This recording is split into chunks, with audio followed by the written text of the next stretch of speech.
नमस्कार दोस्तों। कल मैंने थर्ड चैप्टर पढ़ा था श्रीमद् भागवत गीता जी का। और तीसरे चैप्टर का नाम था कर्मयोग।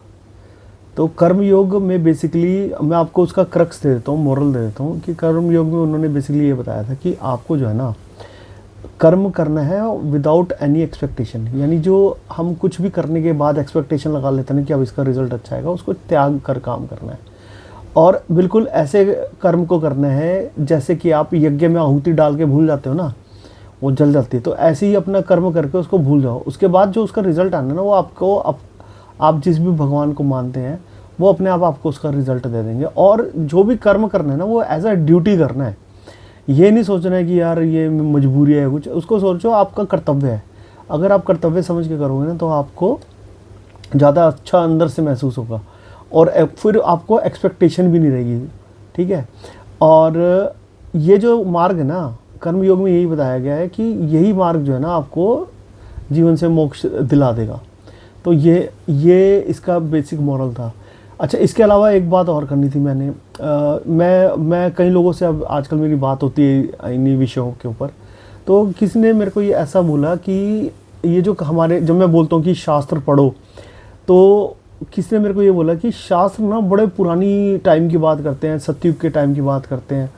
तो मैंने इसके ऊपर थोड़ा विचार करा तो मेरे को ये समझ में आया कि जो शास्त्र है ना, वो इज़ जो हमें बताते हैं that is like something universal truth. English में जैसे यूनिवर्सल ट्रूथ पढ़ाते हैं कि sun rises in the east and sets in the west. So ये यूनिवर्सल ट्रूथ है कि अर्थ रोटेट कर रही है। ये तो यूनिवर्सल ट्रूथ है ना। ऐसे ही जो शास्त्र में बताया गया ना, वो इररिस्पेक्टिव ऑफ इट्स टाइम, बिना टाइम को कंसिडर करे हुए, इररिस्पेक्टिव ऑफ द टाइम, शास्त्र जो है ना, शास्त्र में लिखी बातें हैं वो सत्य हैं। होता क्या है, प्रॉब्लम क्या है हमारे साथ, हम इतना ज़्यादा गुलामी में रह चुके हैं। और इसको रिवाइव करने की कोशिश अब सरकारें कर रही हैं, करंट सरकार। पर पहले की सरकारों ने इसको बिल्कुल ही ऐसा कर दिया था कि लोग अपने ही रिलीजन के ऊपर क्वेश्चन करने शुरू कर दें। वो सिर्फ एजुकेशन जो हमें दी गई है ना, उसके कारण है कि हम अपने ही शास्त्र को बोलते हैं कि यार ये तो बेकार है या नहीं है, लोग नहीं मानते। और इसी की वजह से उनको फिर अपने जीवन में दुख झेलते रहते हैं, क्योंकि एक्सपेक्टेशंस रहती हैं। तो मैं इसके ऊपर एक वीडियो बनाऊंगा। मैंने पढ़ा है इसके बारे में, मैकॉले ने कैसे लॉ पास करवाया था। ईस्ट इंडिया कंपनी ने एक लॉ पास कराया था, उसके बारे में मैं डिटेल बताऊंगा, अलग वीडियो बनाऊंगा। मेरे ख्याल नेक्स्ट वीडियो में पहले उसी की बना दूंगा। तो आपको पता लगेगा कि क्यों लोगों को अपने ही शास्त्रों के ऊपर डाउट हो गया है।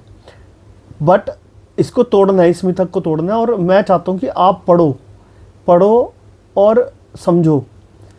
नहीं समझ में आता है 10 बार पढ़ो, पर ये धीरे धीरे आपके जीवन में बदलाव लाएंगे शास्त्र। आप पढ़ना जरूर। और गीता जी अगर आप पढ़ना चाहते हैं और आप खरीद नहीं सकते हैं, या आपको लगता है कि आपके पास उतना सामर्थ्य नहीं है, तो आप मुझे बताना, मेरे कमेंट बॉक्स में एड्रेस डाल देना। मैं यथाक्षमता आपके पास गीता जी पहुंचाने का प्रयास करूंगा। ठीक है। तो आज पढ़ेंगे हम चौथा चैप्टर। अब इसके बाद मैं महात्म्य पढ़ूंगा और उसके बाद फोर्थ चैप्टर पढ़ेंगे। ठीक है।